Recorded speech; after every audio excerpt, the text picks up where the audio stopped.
మేమందరం కలిసి ఎక్కడికి వెళ్తున్నామో తెలుసా? మిడిల్‌లో చెప్తాను. అస్సలు మిస్ అవ్వకండి. 2 ఇయర్స్ బ్యాక్ అయితే వెళ్ళామనమాట. మళ్ళీ ఇప్పుడు వెళ్తున్నాము. వెళ్తూ ఉంటే దారిలో మంచిగా ఫ్రెష్‌గా జామకాయలైతే కనిపిచ్చాయి. ఇంకా తినడానికని కేజీ జామకాయలైతే కొనుక్కున్నాము. ఇక్కడ చూడండి ఒకసారి ఇక్కడైతే చాలా కోతులుంటాయి. ఈ కోతులను చూసుకుంటూ లకితల్లి అయితే ఫుల్ ఎంజాయ్ చేసింది. అక్కడికి వెళ్ళాక వంట చేసుకోవడానికి కట్టెలుండాలి కదా! అందుకని మేమైతే కట్టెలు కూడా తీసుకెళ్తున్నాము. అక్కడికి వెళ్ళాలంటే కంపల్సరీ టికెట్ తీసుకోవాల్సిందే. ఇంకా టికెట్ తీసుకొని మేమైతే వచ్చేసాము. ఎక్కడికనుకుంటున్నారు?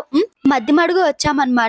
ఎప్పుడో 2 ఇయర్స్ బ్యాక్ వచ్చాము. మళ్ళీ ఇప్పుడొచ్చాము. నాకైతే చాలా హ్యాపీగా అనిపిస్తుంది. ఇంకా ఆటో పక్కకు ఆపేసి స్నానం చేసుకొని చూర్మో చేసి భోగిచ్చేసాము. నెక్స్ట్ డే ఎర్లీ మార్నింగ్ లేచి మంచిగా స్నానం చేసుకొని దర్శనం చేసుకున్న తర్వాత పక్కనే అమ్మవారి గుడి ఉంటది. అమ్మవారికి దండం పెట్టుకొని అక్కడనే వంట చేసుకున్నాము. నాన్ వెజ్ ప్రిపేర్ చేసుకొని హ్యాపీగా తినేసి మళ్ళీ రిటర్న్ అయిపోయాము. రిటర్న్ అయ్యేటప్పుడు మధ్యలో మాకైతే ఈ మంచి వ్యూ కనిపించింది. వ్యూ చూడండి ఎంత బాగుందో అసలు. ఇంత మంచిగుంటే మేము ఆగుతామా? ముగ్గురం కలిసి చిన్నపిల్లలానే నీళ్ళలో చాలా సేపు ఆడుకున్నాము. ఫుల్ ఎంజాయ్ చేసాం.